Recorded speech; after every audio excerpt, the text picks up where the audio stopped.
What is going on, guys? Welcome back. Today we're going to be talking about Hysilense and why she may be secretly a busted, broken character. Main DPS, support, dot character. She's out here repping. She's out here doing everything. And normally, we have a dot character. We have Ceridra, which is a support character, which is not looking too hot. So normally I would just recommend people to just skip this patch, give it a little bit of a break. But this character may be very, very strong especially for dot enjoyers. So if you are one of those players that are going to be summoning for those characters, here's what we got for you. Lootbar.gg, the trusted top-up site in which you can get premium currency for your favorite Hoyo games like Honkai Star Wars, Zone Zero, and Genshin Impact at a discounted price. After you select the game, you're going to enter your UID in your server. Make sure this information is 100% correct. And after you select the product you want to purchase and click the Top Up Now button, you follow the prompts to the purchase. And after you're done, you're going to get the currency directly to your game in a matter of a minute or so. Lootbar also has over 20,000 reviews on Trustpilot with a 5-star rating, so you know it's trusted. It's very safe, very fast, very easy. So make sure to save some money. Check out lootbar.gg. Link in the description below. A bit of a refresher for those of you who don't know what Hysilense does. She is a dot character with a little bit of supportive capabilities here with 20% vulnerability and 25% defense down, as well as attack down as well. So you get a little bit of a utility there. She also makes all her teammates inflict dots as well. That actually helps her deal even more damage. So we're going to briefly go over what she does. Her skill is a AoE hit that inflicts a 20% vulnerability, nothing crazy. Her ultimate deploys a zone that lowers the attack and defense of the enemies by a certain amount. This is 25% defense down, which is really strong. It's also AoE. And then when the zone is up, she's going to be applying and dealing damage with this special physical dot every time a dot activates, essentially. So by just reading this ultimate, you want to have her ultimate zone up all the time, and you want to deal at least 8 other dots in order to trigger all 8 of these physical dots. Now remember, physical dot or bleeds scale of the enemy's max HP, so these are going to be the ones dealing a lot of damage, which makes sense, making a very busted, broken dot unit a physical unit, because that's the dot that deals the most damage. Now her talent is what makes things very interesting. To summarize this whole verbiage, essentially she makes all her allies inflict dot. That's essentially what that is. The only difference is that the physical dot has a cap, because she does deal quite a substantial amount of damage. Her technique, when you enter battle using her technique, there is a 100% base chance to inflict 2 dots on the enemies when you start the battle, which is pretty good. Her first trait is a stat converting trace. For effect hit rate into damage, you can get up to 90% here. And essentially you would need 120 effect hit rate, which is coincidentally the same exact amount of effect hit rate that you would need to pretty much guarantee that you're going to land this 100% base chance of inflicting your dots. So once you get 120% effect hit rate, you should be good to go. That's what we should be aiming for. Now her second trace makes it to where she can detonate dots. They will deal 150% of their original damage whenever she does deal her AoE ult. And then the third trace, which is kind of crazy, it makes her start the fight with her zone already up. So it is as if she ulted already, so your zone is going to be up already. So she's going to be full swing, dotting it up from the get-go. You don't have to build her ult up to do it. She starts off with it. And then whenever she ults, essentially whenever she creates a zone, she will get a skill point. So she actually starts the fight with an extra skill point. And then every time she ults, she will get another skill point, which is kind of a point of contention with dot teams, because you kind of want to spam skills as much as possible. But because she gets her ult really fast, you will be able to recover some skill points there. Now, first, we're going to go over her build and her light cones, and then I'm going to talk about the reason why she may be a broken character, which is her E1. We're going to talk about that a little bit later, and I'm going to show you some calculations. Shout out to the boy, low priority, always coming in clutch with these things. But according to calculations, you mainly want to run her on the 4-piece dot set. Obviously, put the dot set on the dot character. This will give you a little bit of attack and allow you to ignore some part of the defense, which is very good because it stacks with her own defense reduction. So when you have this maxed out, you will be at a total of 43% defense ignore, which is really good when you take into consideration the 25 defense ignore from her own set. From her own kit. And then obviously, as far as the planar set, we just got a dot set right here. You get an extra 12% attack and damage bonus for your dots, which is pretty much what she wants. And you're going to end up with more than 3600 attack, because you do want to build attack, effect, hit rate, and speed. Those are the 3 stats that you want to build. So you will end up with the full 24% damage bonus here, and then that couples with her own 90% damage bonus. So you will have on base 111 or 114% damage bonus off the cuff, just by having the set and her traces up. All right, now moving on to her light cones. Obviously, her signature light cone is going to be, it's extremely, extremely powerful. It is, unfortunately, her best option and is not even remotely close. She gets 40% effect hit rate.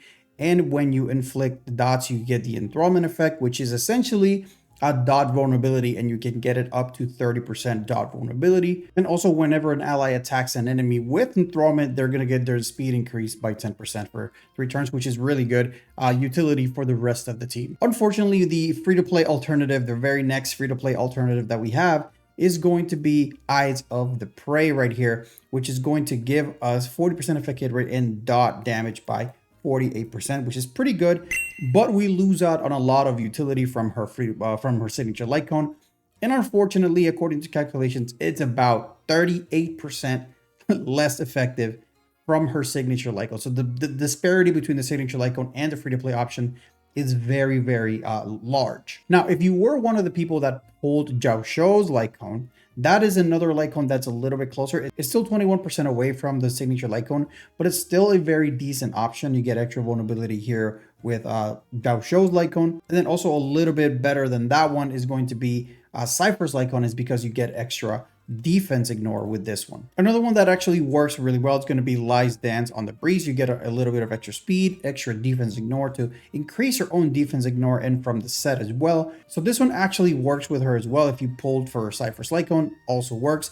And the one that works the best from the signature light cone catalog that we have is going to be Black Swans, right? Black Swans is a very, very strong dot light cone. Obviously, you get the effect hit rate of 40%, which makes it easy to build. And you can get up to about, I don't know, 30%, almost 30% defense ignore here, and a little bit of attack. This one's the better one of the bunch, but it's still about 24% away from max effectiveness, or the effectiveness of the signature light cone. So needless to say, Hysilense is a character that really, really likes her light cone. And it's a very, very strong light cone. You get a lot of utility, effect hit rate. Again, it's a very, very good light cone. Set it to low priority for the calculation you see on screen right now. But if you want, you can take a screenshot of this, whatever the case may be, if you want to compare what light cone you have, or if you just want to just take a look at what I'm talking about. All right, now we're going to start getting into the good stuff, right? Her E1, right? Her E1 is incredible, right? It's a really, really strong E1, specifically for a character like this. So when she's on the field, ally targets deal dot equal to 116% of the original damage. So this is essentially an extra multiplier applied to dot. So it makes everybody that's dealing dot have an extra multiplier of about 16% extra damage, which is, it's really good. It seems like not a lot, but when it's a separate extra multiplier, it actually ends up being quite a lot of damage. But this is the part that actually makes it kind of insane. When she inflicts any of the dots through her talent, she's going to additionally inflict another one, pretty much 2. She pretty much doubles her talent dot output. What does that mean? So whenever anybody attacks, remember that we covered in the talent that whenever anybody attacks, she will be inflicting a dot. Well, now instead of being 1 dot, it's going to be 2 dots. And if the character that attacked already inflicted a dots, now you go from inflicting 1 dot to inflicting 3 dots, essentially tripling your dot output on certain characters. For example, you have characters like Kafka, right, that can inflict 1 or 2 dots.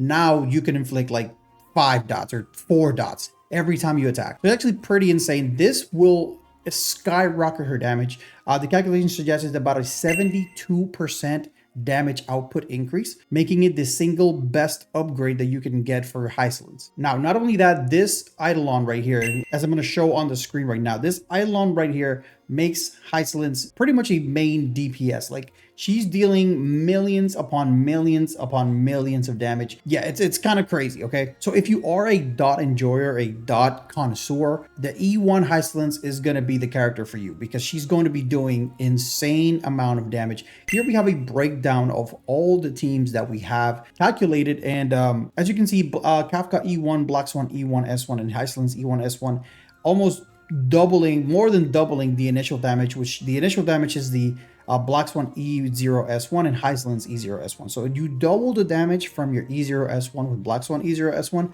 if you have like E1S1 everybody for dots, which is pretty crazy. You go from dealing 6 million damage as a team to dealing almost 14 million damage, which is kind of crazy. Now, if you have E0 Black Swan, like I do, E0 S1 Black Swan, and you're going for the E0 S1 Hysilense, you are looking at about a 27% increase over the regular. But if you go for the E1 Hysilense, it's about a 45% increase in overall damage. This is without Kafka. If you add Kafka into there, you could get up to 72% damage increase on that team. But according to the GOAT low priority, E1 Hysilense, it is so strong that you can actually replace Black Swan instead for another of the other harmonies that we have, or any other supports like Cypher, Triby, Ron May, Robin, and she will perform better than if she had Black Swan on the team, because she is dealing so much damage by herself. So not only she is putting out Wilt Chamberlain numbers when it comes to damage, she's also supporting the rest of the team when you want her to, because she does have a 20% vulnerability. She has a 25% defense down.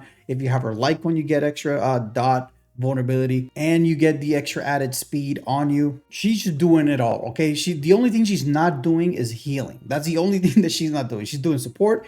She is doing damage, and not just measly damage like Hyacine. Actually Hyacine's damage is not measly damage, but in a regular team, Hyacine's not putting out like millions of damage. Hysilense is dealing that type of that amount of damage. And not only you don't have to throw her in a dot team for her to deal, for her to work. You can just throw her pretty much anywhere, bro, like anywhere. If you're dealing 5 million damage and all you need is like a few characters to just hit so you can apply the dots, because remember, she is making every character on the team a dot character, essentially. Every character on the team, when you have E1, is going to be inflicting 2 dots per hit. So if you have her on a follow-up attack team, for example, this is the team that I've been talking about ever since I read her kit, you're going to have so many dots, it's going to be kind of ridiculous. And I know this is an unconventional type of team.